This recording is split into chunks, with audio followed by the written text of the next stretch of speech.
What's up, guys? This is Mr. Williams coming back with another episode of Tuesday Tips, and we're going to be still focused in on restorative circles. Last week I talked to you about the 5 elements of a community building circle, and we're going to focus on just one of those elements today, and that one is sitting in a circle. So I want to tell you a story really quick. One of the cool things I got to do when I was in Alaska was actually a circle. I got to sit in a circle with a fire in the middle, and there's a chief who told us a story, a creation story of how his tribe or his people, their creation story. I was recording it, and I noticed that everybody was so engaged. Because of the atmosphere that was set, and I really think there's an important power in sitting in a circle. It just does something that unites. Pretty much you can see everybody's faces. It almost creates a space where you just feel like you have to look at whoever's speaking and give them your attention. And so that's something I got to do, and it was really powerful and just got me thinking back, to today. A lot of us, we complain about our kids not being able to engage or not being able to focus.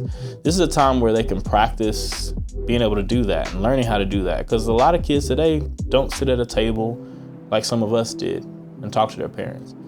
And so I just consider you to think about the importance of it when you're, when you're engaging in a restorative circle, and how important it can be and how life-changing it can be for a kid.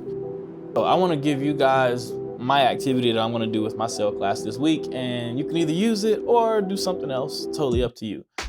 I'm actually going to have my students look up and do a little research kind of thing where they look up the actual meaning of their names. And I want them to, and they're going to twofold. They're going to look up the meaning of their names, and then I also want them to see if they can figure out who actually named them.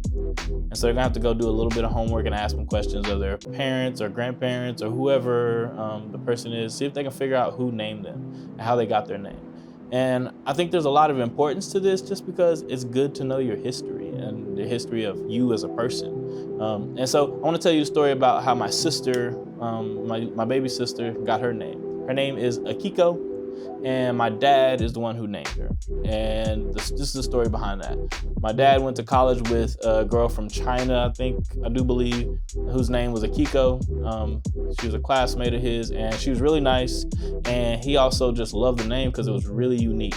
I think it's really, really important, again, and just to know your history, and figure out some things about yourself. I actually know meaning of my name, and I also know who named me, and it wasn't my mom. She was too tired. Anyways, I'll tell you that story some other time. But I hope some of this can be helpful for you guys, and just helping make this simple process a little simpler. Also, if this is something you don't want to do and you're like, I don't want kids to look up their name, my kids are going to hate that, that's cool. Remember, there's a Google Doc in Google Classroom that has tons of different questions, simple questions that you can ask your students. The one I talked about last week was a funny story from summer. I'm also gonna do that with my cell kids, but there are so many different ideas on there. And I left that document as an editable document, which means you can add your new questions and put them into the category they belong to, because it's like 6 different categories. Anyways, you guys have a great week, and I'll see you around. Later.